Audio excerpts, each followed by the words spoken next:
Welcome to the Whitmercast, a podcast by the John Whitmer Historical Association. We bring you essays, interviews, panel discussions, and progress related to Mormon history and restoration studies. My name is Katherine Pollock, and I'm currently an MA student in religious studies at Missouri State University. I'll be your host for today's episode. Thank you for tuning in. We have a great episode lined up for you today. We'll be talking with Matthew Bowman. If you'd like to join JWHA or visit our entire backlog of episodes and JWHA journals, go to jwj.info. With that out of the way, let's get started. Today I have the pleasure of being joined by Matthew Bowman. He is the Howard W. Hunter Chair of Mormon Studies at Claremont Graduate University. He'll be talking more about the Mormon Studies Initiative at Claremont. Dr. Bowman, thank you for joining us. Thank you. And coincidentally, perhaps I just got my JWHA renewal form in the mail today. So I'm going to be sending that back in later today, and hopefully everybody else does the same. Now, can you tell us more about your background in Mormon studies? Yeah, I can. And it's an interesting question, right? Because when I heard it, I thought, well, what is Mormon studies to begin with? Um, I did not do graduate work in the Mormon tradition in any sense. My graduate work was in history, and I primarily looked at American Protestantism. My dissertation was about American Protestantism. I did, while I was in graduate school, write a couple of papers in what one might call Mormon studies. And after my graduation, I eventually ended up writing a book called The Mormon People, which is a kind of high level survey of primarily LDS history. But since then, I've been working more and more on questions about the Mormon tradition, and my current research projects are primarily about it. Um, and as I was thinking about this, I thought from a lot of different perspectives, right? I've been working on this tradition, and I think Mormon studies, like many academic fields with the word studies in their title, is really a kind of methodological question. It's about different ways of approaching the different branches of the Mormon tradition. And that's something I've tried to pursue more in my own research, right? Is to take a variety of methodological approaches towards the study of this particular tradition. So when did you become the Howard W. Hunter Chair of Mormon Studies? Yeah, I was hired in 2019. And I replaced Patrick Mason, who replaced Richard Bushman in this position. And it was interesting, right? Because at that point, I had done, well, this one book project, The Mormon People, which is a trade book, was not a piece of peer-reviewed scholarship. And other than that, I did a collection called Woman in Mormonism, which was, I think, kind of Mormon studies-ish collection, which is to say it took a variety of methodological and disciplinary approaches to this question. But other than that, the other two book projects I had under my belt or were working on at the time were not about Mormonism. And I like to think maybe that had something to do with why they hired me. Not to say that they did not like, the study of Mormonism, right? But many academics, I think, believe, and I am among these, that the best way to approach the Mormon tradition is by developing really strong analytical and methodological skills in things that are not immediately related to Mormonism, and then bringing those back to bear on the tradition itself. That was the pitch I gave when I interviewed, and it seems maybe to have been persuasive. And then after the Mormon People, you got a lot of calls for commentary. Yeah, well, that had as much to do with Random House as it had to do with me. Random House was my publisher, and they've got a pretty good publicity arm, so they got my name out there. So tell us more about Claremont Mormon Studies. How and when did it start? Yes, this is, I think, a really fascinating thing. Um, it happened here at Claremont Graduate University because Claremont Graduate University's Department of Religion, which was at that point called the School of Religion, had this particular reputation that not all religious studies programs in the country have. The history of religious studies in America has been, I think, increasingly the history of tension between a couple of different ways of thinking about what it is to study religion, right? What it is to study this thing in the first place. One of these, I think, this kind of older tradition, a tradition that's really born out of the divinity schools, was a tradition of what is sometimes called in the United States church history. Right, that is the name still of a very prominent journal in the field, Church History, Studies in Christianity and Culture. And church history is often can be thought of as kind of the study of a particular tradition. That is to say, the study of Roman Catholicism, the study of Baptists, right? And one of the legacies of this mode of studying religion are what we call endowed chairs, of course, one of which I have. And the other tradition is much more kind of a methodologically and theoretically focused mode of studying religion. That mode of studying religion tries to hold its distance from the study of any single tradition and focuses instead on the study of method and theory in religious studies. That's what programs like, for instance, UC Santa Barbara's program in religion is very focused on. But this school, Claremont Graduate University, is pretty firmly in the former camp.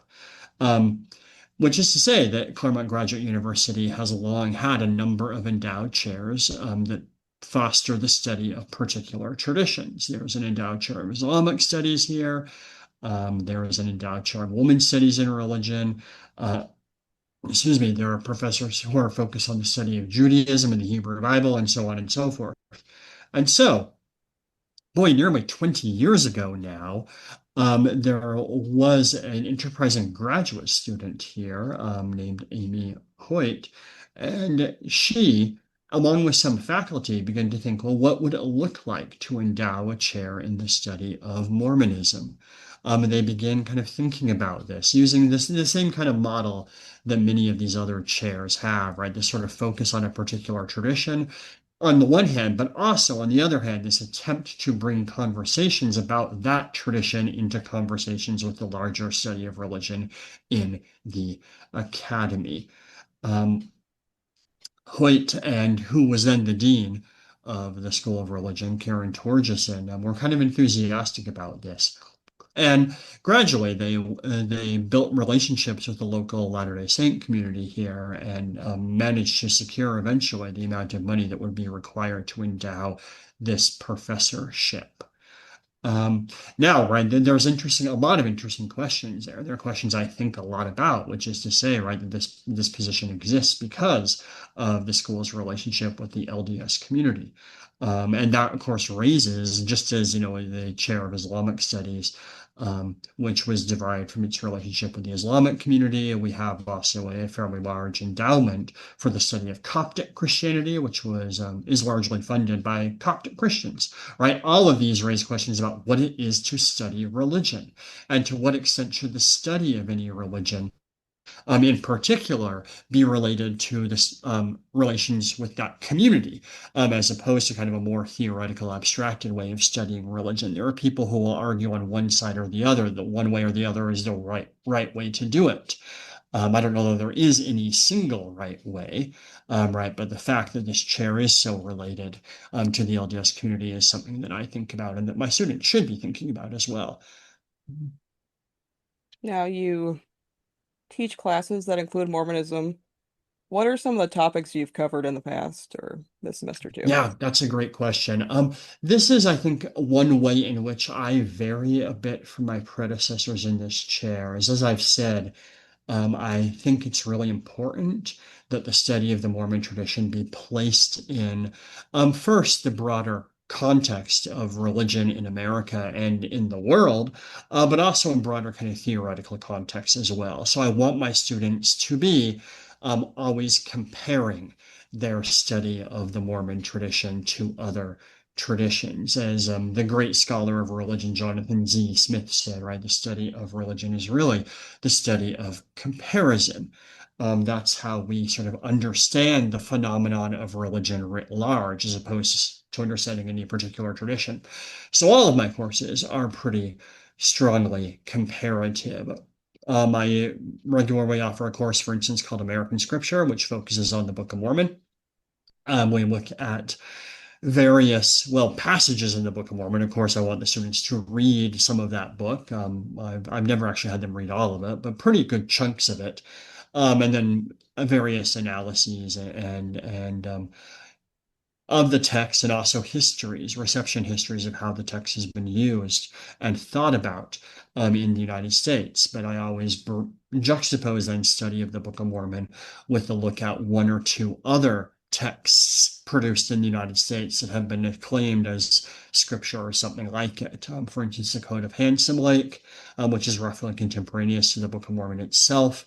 I've looked also in the past at the Aquarian Gospel of Jesus the Christ, which is a what we would today call kind of a New Age text about the life of Jesus, and also, of course, in Miracles, which is a much more recent text produced in a very similar way to the Book of Mormon, through what we might call kind of spiritual or automatic writing.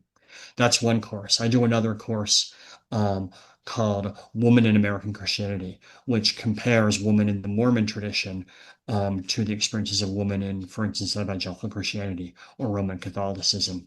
In all of these courses, then we look at both the kind of history and material within the Mormon tradition, but also look as well at the tools scholars have used to study these traditions to see if students who are interested in the Mormon tradition in particular might learn something from how other scholars of other traditions have approached their subjects. One last course I'll mention, which is called Mormonism as a New Religious Movement. This course tries to teach students about the various ways scholars study new religious movements, questions of founding and origins of new religious movements, about division within new religious movements, about new religious movements and the culture around them, by comparing some of these questions in the broader Mormon movement to other new religious movements in the United States, like Scientology or the spiritualist movement or neo-paganism. That's another course then that asks these kind of broad theoretical questions, as well as focusing in particular on the Mormon tradition. Now you have students that come in and they're interested in doing work on church history. What advice do you give them about church history and graduate school and all that? Well, yeah. So yeah, that phrase, right, church history is really interesting.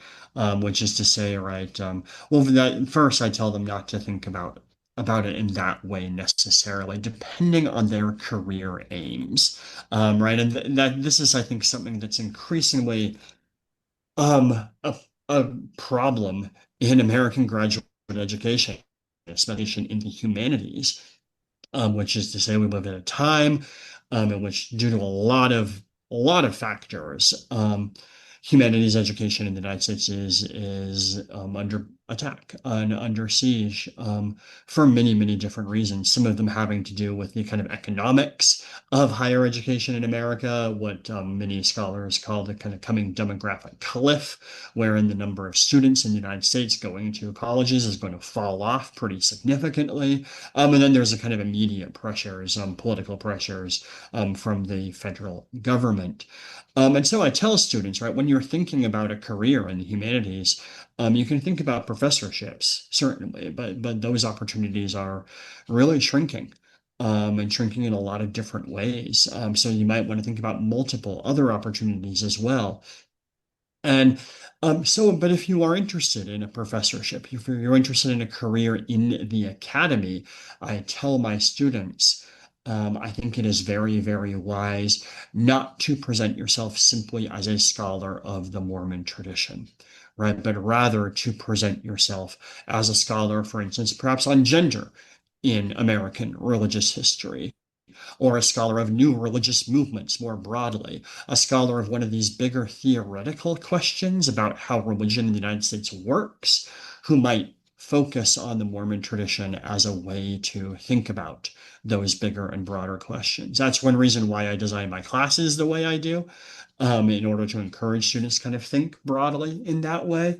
Um, and that I think will help them, for hopefully when they're on the academic job market, that they'll be able to speak to a myriad of questions and offer a lot of different types of classes.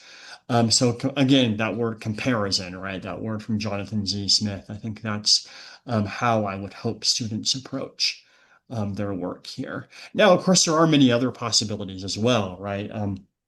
I've had students who take jobs outside the academy who go to work in, for instance, like museums, archives, nonprofits, things like that.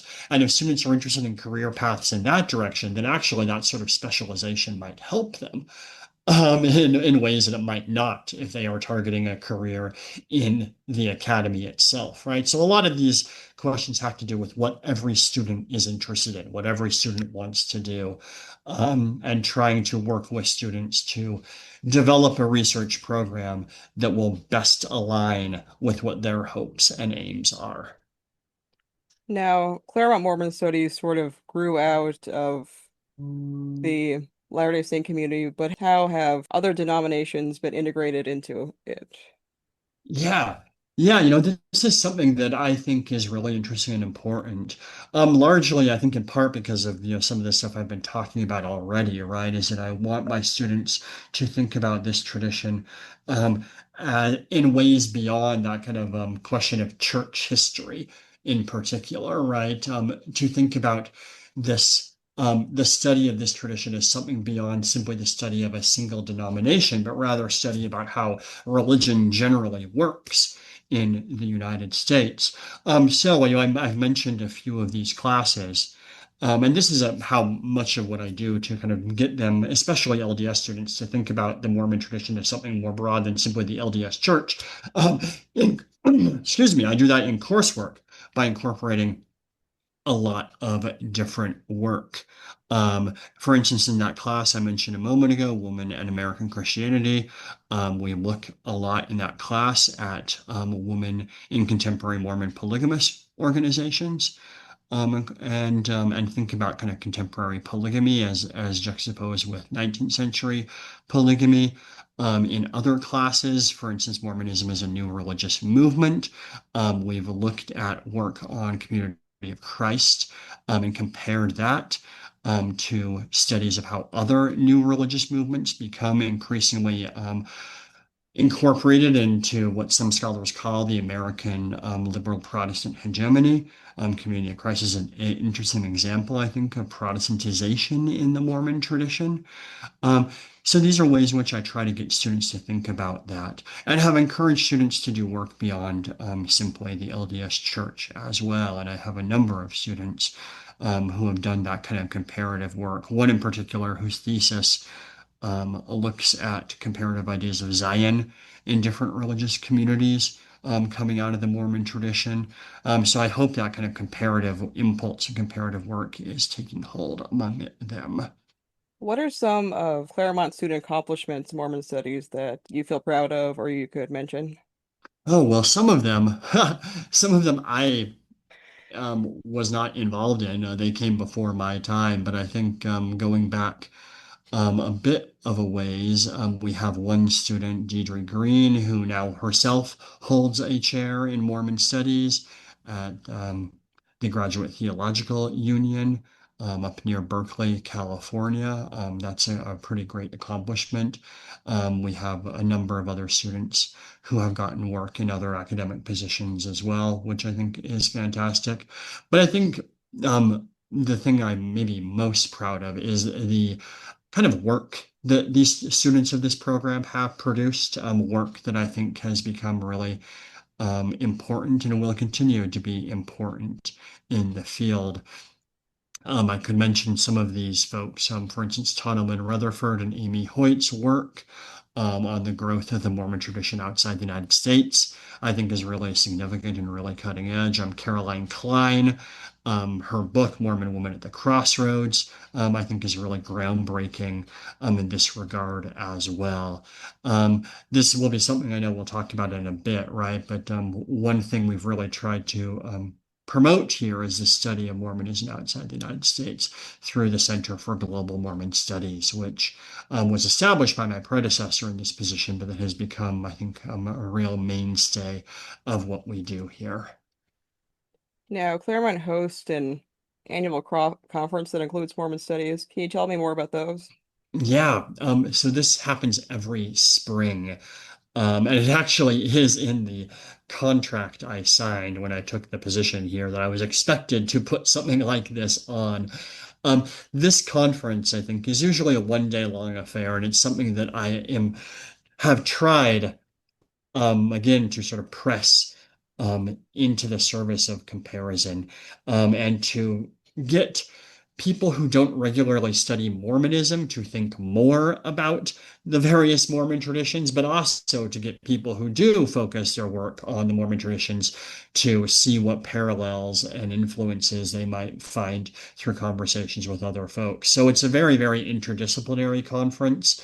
The one we are planning for this coming year is going to focus primarily on art and the production of art by women in the Mormon tradition. We're going to have artists, people who study art, come and talk about all of these kinds of things. And then there's going to be an art exhibit of art produced by various Mormon women. That I think is going to be really fascinating. The last conference we did was called Religion in Public, in which we brought together scholars of the various Mormon traditions who looked at questions of religion and law, religion and philanthropy, religion and media, and put them in conversation with scholars of these things who don't study Mormonism. Right. And I think it was just really fascinating, for instance, to see a scholar who primarily studies the traditions of the Indian subcontinent, um, talking about how people in the Indian subcontinent have thought about the relationship between religion and economics, with a law professor who studies Mormonism and economics in the United States, right? That kind of conversation was just really fascinating and enriching. We have in the past had conferences on the question of scripture, what makes texts produced in the United States scripture or not? Well, how do we define that question of scripture to begin with? What makes something scripture in the long run? And we brought together scholars who study the Book of Mormon, some scholars in the Mormon tradition, some scholars who are not Mormon actually studying the Book of Mormon, talking about that in comparison with other texts in the United States that have been deemed scripture or not as well. So the conference is always, I hope, a place for these really broad-based conversations that try to bridge a lot of these disciplinary divides and get people who study various aspects of Mormonism in conversation with people who study other things. And I hope they've been productive to that end. I will mention just one final thing on that. That conference on scripture that I mentioned, I hope many of the proceedings of that conference are going to become a book before too long. We've had a lot of the presenters at that conference submit the papers they presented, and the collection there is currently under review in an academic press. I hope will be published before too long. Now, for our audience, are these conferences recorded? Yes, they are. And you can find recordings of them on our website, mormonstudies.cgu.edu. They are available there, as along with many of the other events that we have done. Um, we often have speakers come in once or twice a semester, and many of those events are also recorded. Now, Claremont is building the Center for Global Mormon Studies. What initiatives have been done to build this? Yeah, this has been fun. As I said, my predecessor in this position, Patrick Mason, actually created this on campus, this thing called the Center for Global Mormon Studies. But when I came on, not a lot had been done. He left and took another position before he was able to dig in and do a lot of work there. So we've done a couple of different things with this center, and with some of the funding that he was able to raise for it. The first thing, and I think the most significant thing that we've done here is an oral histories collection. And there are two oral history collections here. One founded by Claudia Bushman, back when she and Richard Bushman were here at CGU. That's called the Mormon Woman's Oral History Collection. And that's been in progress for more than 15 years now. The other is more recent, and that one's called the Global Mormon Oral History Collection.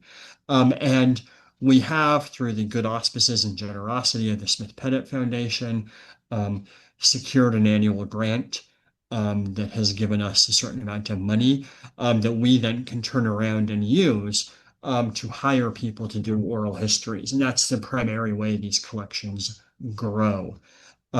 We have been focusing in the past few years mostly on the global oral histories collection, and we periodically have people who have done oral histories with various members of various Mormon traditions in places from like Africa, Europe, South Asia, excuse me, even as far as Hong Kong. And many of these oral histories that are collected by people who live in these areas, right? Although occasionally we will have American scholars visit these places, and then we transcribe these oral histories. Sometimes they're orally recorded, and then we put them on our website. We have a website called the Mormonism and Migration Project, which looks at a lot of these. Different oral histories and imagines this kind of idea of migration as being maybe a movement from place to place, but also often a movement from culture to culture, religious tradition to religious tradition, all these kind of changes in people's lives in which Mormonism is implicated somehow. So these oral histories are available through that website. Anybody can click around on them and see these transcripts and hear many of these recordings. I should specify, though, those oral histories that the people who have been interviewed have granted us permission to share in that way. There are some oral histories in which we don't have that permission, and so those we have not shared. That's the most prominent, I think, aspect of the Center for Global Mormon Studies. We also, though, have a few other um, things as well. There is a podcast that Caroline Klein, who is the associate director of the Center for Global Mormon Studies, the author of the book I mentioned a moment ago, and the really custodian of these oral histories that she has done. And she has worked on it with students as well. So we have a lot of our students here at CGU helping her to put together this podcast that focuses on these oral histories and shares recordings of some of them and then contextualizes these oral histories with various scholars. There are 2 seasons of that podcast out now. I hope there'll be a third before too long. We also have an ongoing project to collect and digitize primary source material that would be of interest to scholars. There's a couple of collections here. There have been a few. We have an ongoing project having to do with the Mormon settlers who settled the city of San Bernardino, California. That's been going on for maybe 4 or 5 years now. We have secured a few archival collections. One, a collection of an LDS mission president named Talmadge Jones, who directed the LDS Church's missions in a number of different places around the world. We've gotten his collection. That has been just now organized. Hopefully, there'll be some digitization of it in the future.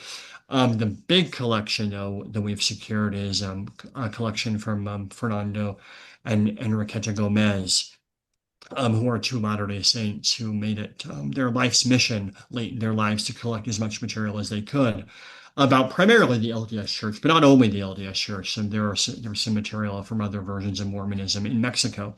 That collection is very, very large. It is currently being organized, um, and some of it digitized. There's some portion of it has been digitized already. That's available through us as well. We also, finally, I'll say this, the Mormonism and Migration website is looking at as well putting up research guides for the study of Mormonism in various places around the world, introductions to sources, introductions to important secondary material as well, and that's available for scholars also. So much of the public-facing work that the center does is available through that website, the Mormonism and Migration Project.org. So you mentioned some archive collections already that are international. Are there any other archive collections that you have that you'd like to mention? Oh, yeah, those are the primary ones, and frankly, we're trying to digitize as many as we can, and so that we're using the same portal that we've got for all of them. But this is something we're also kind of doing and seeking to collect in the future. We're in talks with a couple of other archival collections. I won't say much about them here, not to jump the gun on those or to jeopardize those negotiations, but I hope we'll have a few more in the future. Now, this is a big question. Where would you like to see Claremont's Mormon Studies initiatives go in the future? Oh man, that is a that is a big question, and there's a lot of possibilities there. If I had unlimited resources, there are many more things we could do. I'd like to greatly expand this oral history program that we have going. I think it's something kind of unique and something that is of real value. Not simply, I think, to scholars, right, to academics who are certainly one arm of the people whom we serve, but it's also valuable for students. Um, Getting students more involved in this is something I've been able to do a little bit, but it's something I really would like more and more students to gain experience doing. Becoming familiar with oral history as a method of academic study, right?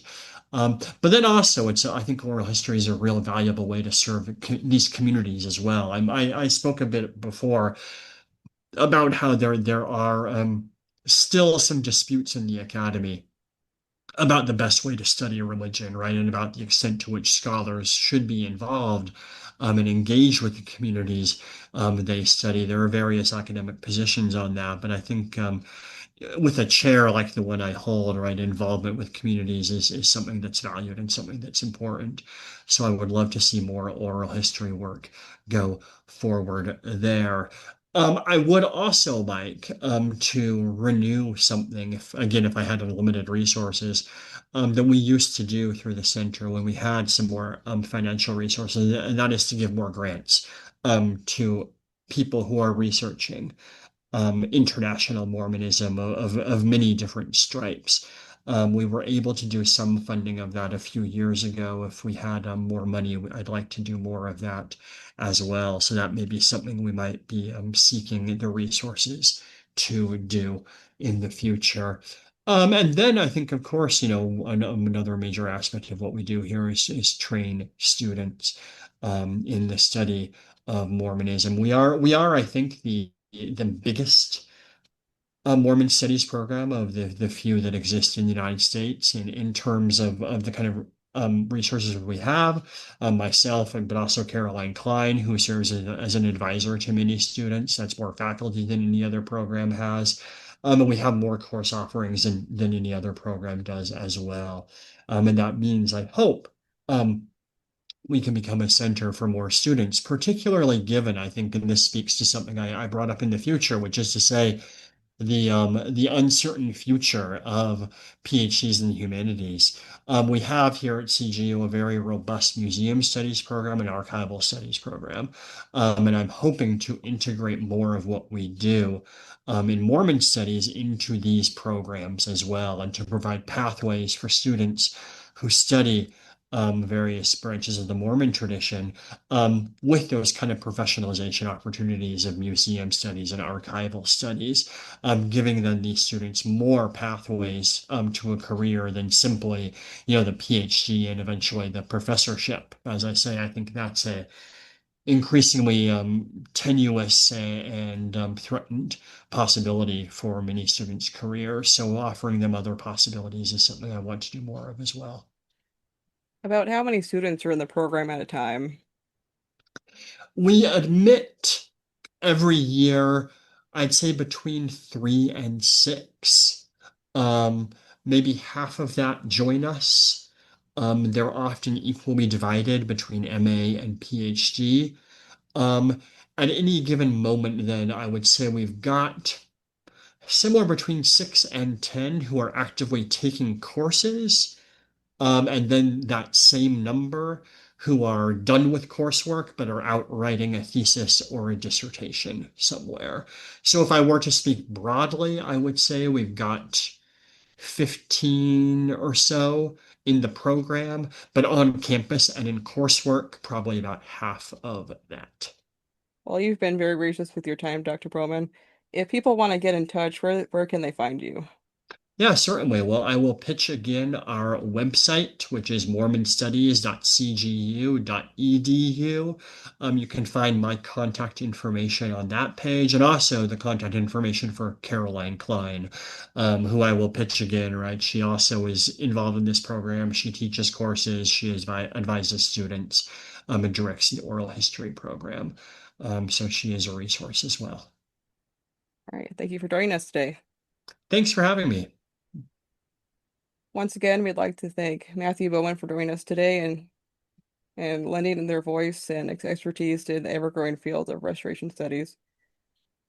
You can find them at their contact at Claremont Mormon Studies website and learn more about Claremont Mormon Studies at mormonstudies.cgu.edu. You'll find links to everything in the show notes. We want to thank you for tuning in to the Whitmercast. John Whitmer Historical Association is an educational nonprofit institution. For more information, visit www.jwha.info, where you can meet our team and join the association, read past issues of the JWHA Journal, and get updates on upcoming conferences and events. Our theme music is I Love to Tell the Story, composed by Tom Moraine. This podcast is a production of John Whitmer Historical Association, all rights reserved.